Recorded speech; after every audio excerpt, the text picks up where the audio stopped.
একঘেয়েমি এঁচড় খেতে ভালো না লাগলে এই রেসিপিটা একবার ট্রাই করে দেখতে পারেন। নমস্কার বন্ধুরা, আমি ঝর্ণা।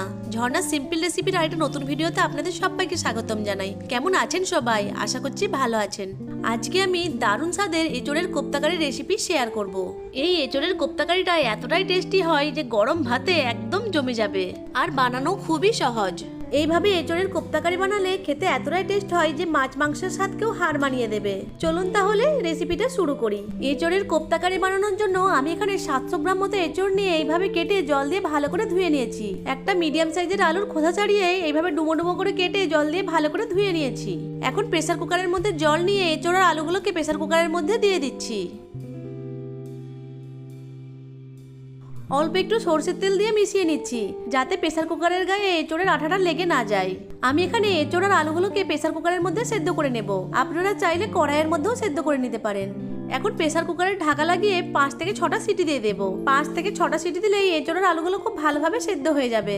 আমি এঁচড় আর আলুগুলোকে সেদ্ধ করে জলটা ভালোভাবে ঝরিয়ে নিয়ে একটা প্লেটে নিয়ে ঠান্ডা করে নিয়েছি। এখানে এঁচড় আর আলুগুলোকে সেদ্ধ করার পর জলটাকে খুব ভালোভাবে ঝরিয়ে নিতে হবে। আর এঁচড়ের কোপ্তা বানানোর জন্য এঁচড়টাকে খুব ভালোভাবে সেদ্ধ করে নিতে হবে।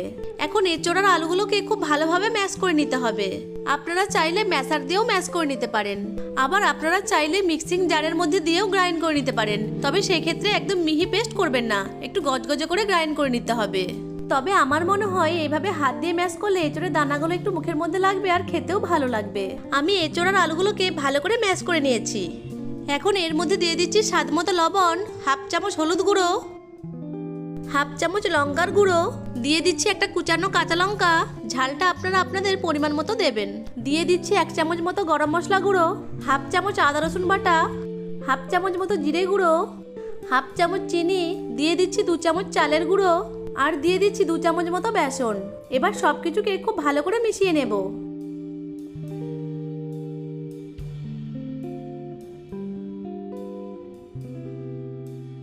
সবকিছুকে ভালো করে মিশিয়ে নিয়েছি। এঁচড়ের কোপ্তা তৈরি করার জন্য মিশ্রণটা একদম রেডি হয়ে গেছে।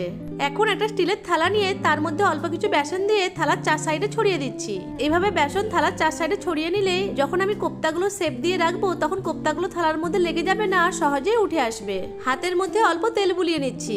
এবার মিশ্রণ থেকে কিছুটা করে মিশ্রণ নিয়ে গোল গোল বলের মতো তৈরি করে নেব। একটা কোপ্তা আমার তৈরি হয়ে গেল। এইভাবে এক এক করে সব কোপ্তাগুলোকে তৈরি করে নেব।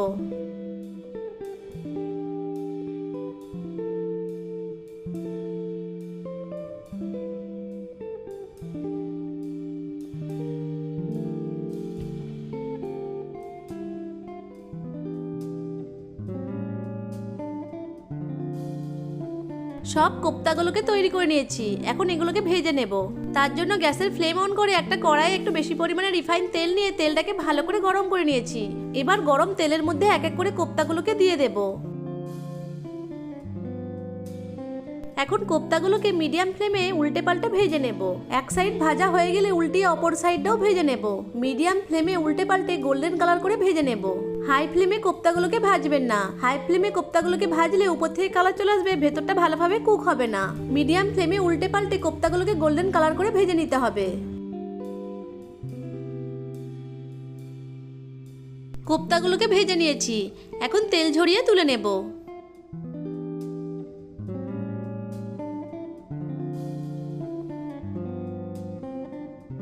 সব কোপ্তাগুলোকে একইভাবে ভেজে নেব।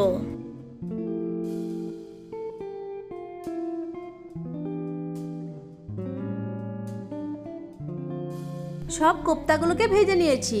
এবার কোপ্তার কারিটা তৈরি করে নেব। তার জন্য ওই কড়াই থেকে কোপ্তা ভাজার তেলটাকে তুলে নিয়ে এখানে সরষের তেল দিয়ে দিচ্ছি। আমি এখানে এঁচড়ের কোপ্তা কারিটা সরষের তেল দিয়েই রান্না করব। তেল গরম হয়ে গেলে গরম তেলের মধ্যে দিয়ে দিচ্ছি 2টো ফেটানো এলাচ, 2টো দারুচিনি, 4টে লবঙ্গ, আর হাফ চামচ গোটা জিরে। এগুলোকে 15 থেকে 20 সেকেন্ড সময় ধরে ভেজে নিচ্ছি। এরপর তেলের মধ্যে দিয়ে দিচ্ছি একটা বড় সাইজের কুচানো পেঁয়াজ। পেঁয়াজটাকে নেড়ে চেড়ে ব্রাউন কালার করে ভেজে নেব। এখন পেঁয়াজের মধ্যে অল্প একটু লবণ দিয়ে মিশিয়ে নেব। এইভাবে পেঁয়াজের মধ্যে লবণ মিশিয়ে নিলে পেঁয়াজগুলো খুব তাড়াতাড়ি নরম হয়ে যায়। পেঁয়াজগুলোকে ব্রাউন কালার করে ভেজে নিয়েছি। এখন এর মধ্যে দিয়ে দিচ্ছি 2 চামচ আদা রসুন আর কাঁচা লঙ্কা বাটা। আমি এখানে 1 ইঞ্চি আদা, 7 থেকে 8 কোয়া রসুন আর 2টো কাঁচা লঙ্কাকে একসাথে পেস্ট করে নিয়েছি। আদা রসুন আর কাঁচা লঙ্কার পেস্টটাকে ভালো করে মিশিয়ে নিয়ে ভেজে নেব, যতক্ষণ না পর্যন্ত আদা রসুনের কাঁচা গন্ধটা না যায়। আদা রসুন আর কাঁচা লঙ্কার পেস্টটাকে ভালো করে ভেজে নিয়েছি। এখন এর মধ্যে দিয়ে দিচ্ছি 1 চামচ জিরে গুঁড়ো, 1 চামচ ধনে গুঁড়ো, 1 চামচ হলুদ গুঁড়ো আর দিয়ে দিচ্ছি 1 চামচ কাশ্মীরি লাল লঙ্কার গুঁড়ো। সবকিছু উপকরণকে খুব ভালো করে মিশিয়ে নিচ্ছি।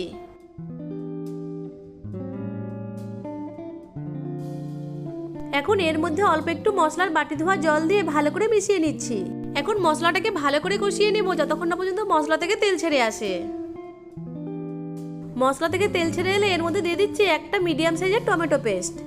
ভালো করে মিশিয়ে নিয়ে মশলাটাকে আবারও কষিয়ে নিচ্ছি।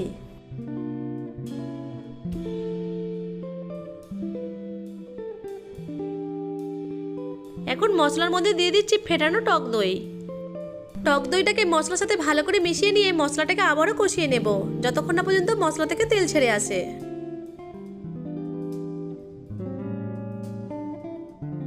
এখন মশলার মধ্যে দিয়ে দিচ্ছি স্বাদ মতো লবণ আর 1/2 চামচ চিনি। চিনি আর লবণটাকে মশলার সাথে ভালো করে মিশিয়ে নিচ্ছি। মশলাটা ভালো করে কষিয়ে নিয়েছি আর মশলা থেকে তেলও ছেড়ে দিয়েছে। এখন মশলার মধ্যে পরিমাণ মতো জল দিয়ে ভালো করে মিশিয়ে নিচ্ছি। এখানে জলটা আপনারা যতটা গ্রেভি খেতে পছন্দ করবেন সেই পরিমাণ অনুযায়ী দেবেন।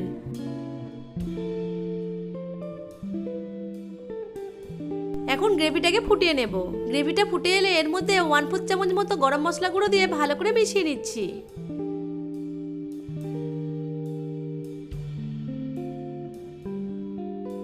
এখন গ্রেভির মধ্যে দিয়ে দিচ্ছি আগের থেকে ভেজে রাখা এঁচোড়ের কোপ্তাগুলো। কোপ্তাগুলোকে নেড়ে চেড়ে গ্রেভির সাথে ভালো করে মিশিয়ে নিচ্ছি। এখন হাই ফ্লেমে কোপ্তাগুলোকে 3 থেকে 4 মিনিট সময় ধরে ফুটিয়ে নেব। গ্রেভিটা একদম ঘন করে নেবেন না, কারণ কোপ্তাগুলো এমনিতেই জল টেনে নেবে। 3 থেকে 4 মিনিট ফুটিয়ে নেওয়ার পর উপর থেকে কিছু ধনেপাতা কুচি ছড়িয়ে দিচ্ছি। ধনেপাতা কুচিটাকে মিশিয়ে নিয়ে আরও 1 মিনিট মতো রান্না করে গ্যাসের ফ্লেমটাকে অফ করে দেব।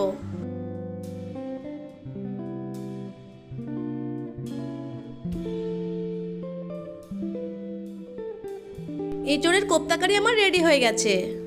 এখন এঁচোড়ের কোপ্তা কারিটাকে একটা প্লেটে সার্ভ করে দিচ্ছি। এঁচোড়ের কোপ্তা কারিটা দেখতে যেমন লোভনীয় হয়, খেতেও তেমন খুবই দুর্দান্ত স্বাদের হয়। বাড়িতে একবার হলেও এইভাবে এঁচোড়ের কোপ্তা কারি বানিয়ে দেখবেন আর আমাকে কমেন্ট করে জানাবেন রেসিপিটা কেমন লাগলো আপনাদের। বাড়িতে কোনো গেস্ট এলে এইভাবে এঁচোড়ের কোপ্তা কারি বানিয়ে পরিবেশন করতে পারেন। আশা করছি আজকের রেসিপিটা আপনাদের কাছে ভালো লেগেছে। ভালো লেগে থাকলে আমার ভিডিওটিকে লাইক, কমেন্ট, শেয়ার আর চ্যানেলটিকে সাবস্ক্রাইব করে পাশে থাকা বেল আইকনটিকে অন করে রাখবেন আমার পরবর্তী ভিডিওর নোটিফিকেশন সবার আগে পাওয়ার জন্য। চলুন একটা এঁচোড়ের কোপ্তা কেটে দেখাচ্ছি। দেখুন এঁচোড়ের কোপ্তাগুলো কতটা সফট হয়েছে আর ভেতর থেকে খুব ভালো কুকও হয়েছে। ভিডিওটা প্রথম থেকে শেষ পর্যন্ত দেখার জন্য আপনাদেরকে অসংখ্য ধন্যবাদ।